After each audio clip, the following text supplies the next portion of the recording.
Rizal and Josephine Bracken love affair is said to be a scandal. Rizal replied, "It is a scandal that they are happier than many lovers who get married."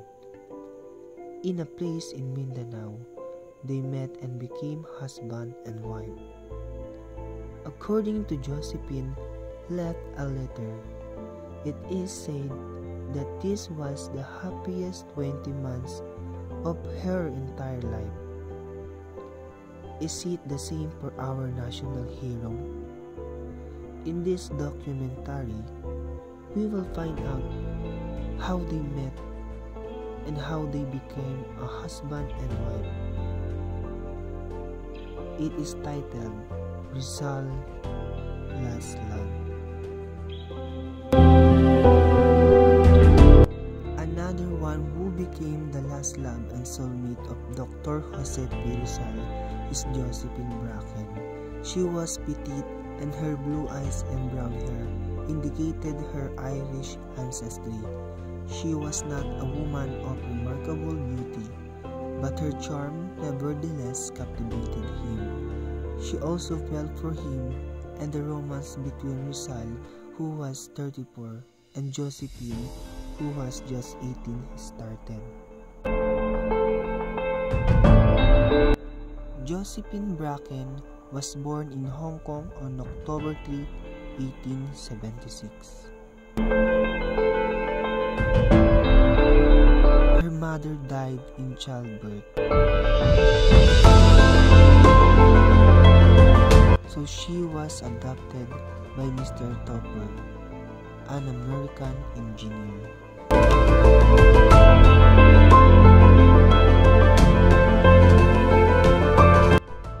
They arrived in Dapitan in February 1895 with Manuela Orlac to treat the blind eye of the American engineer.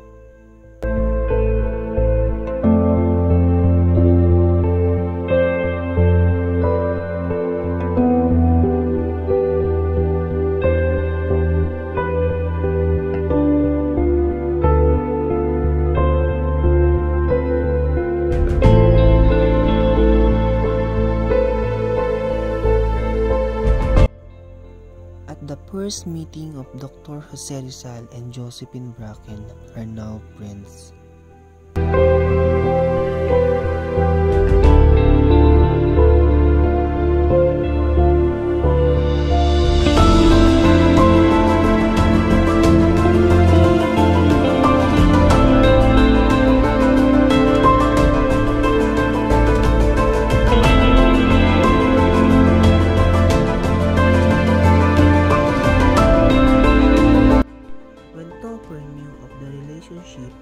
He was vehemently furious and he tried to slash his wrist with a blade. However, Rizal and Josephine were able to stop him. After being calmed down by Rizal, Topper listened to reason and finally accepted the relationship between her and the doctor, although it upset him.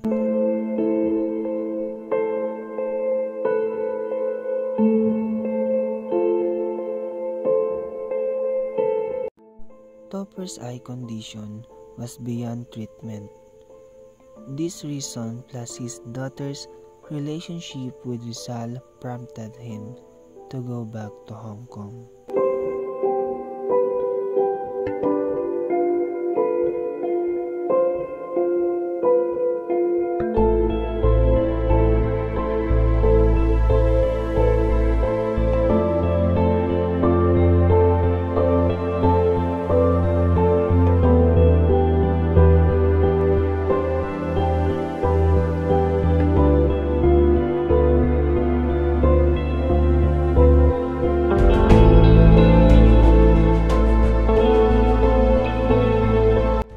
Josephine accompanied her father back to Hong Kong. While in Manila, Josephine wrote with her Rizal's letter to his family, and she introduced herself to them. His parents and his siblings, however, were not viewing her with favor.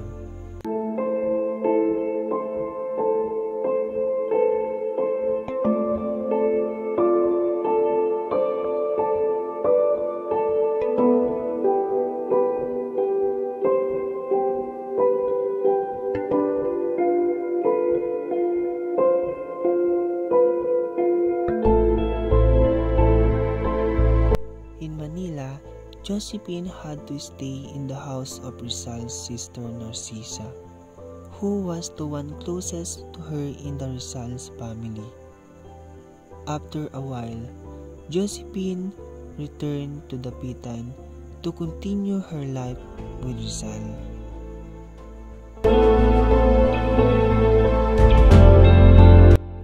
After a month of dating, it was agreed that they would get married.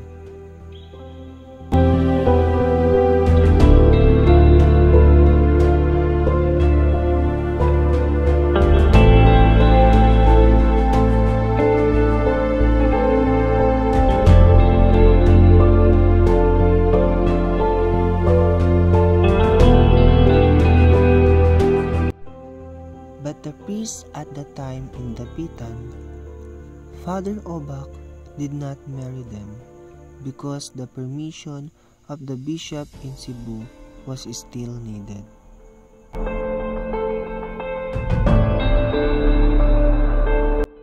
Because of this, Dr. Jose Rizal and Josephine Brackens held hands and they married themselves. They came together as husband and wife in Dapitan.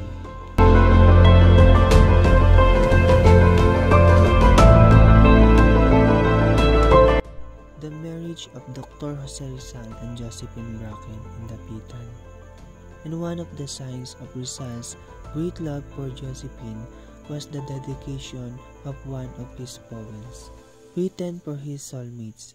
This is the content of Dr. Rizal's poem for Josephine. Josephine, Josephine, Josephine, who came from another town to look for a nest and a home, like a lazy person watching. If in the palm of your hand, today you can be visited in Japan, in China, and even in Shanghai. In this passion, I will never forget you, and for you, one heart always loves. In the marriage of Josephine and Rizal, they had a son, but it was born 8 months ago. Lived only 8 hours. They named the baby Francisco, in honor of the father of Dr. Jose Rizal. The baby was also buried in Dapitan. The death of the baby cost Rizal a great deal.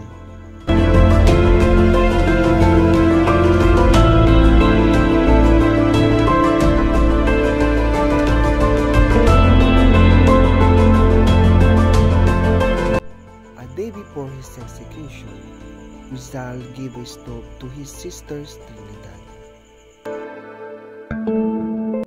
and whispered to her that there was something in it. He also summoned Josephine, and the two had their last time together. It was said that before his execution, Rizal renounced Masonry and reverted to Catholicism.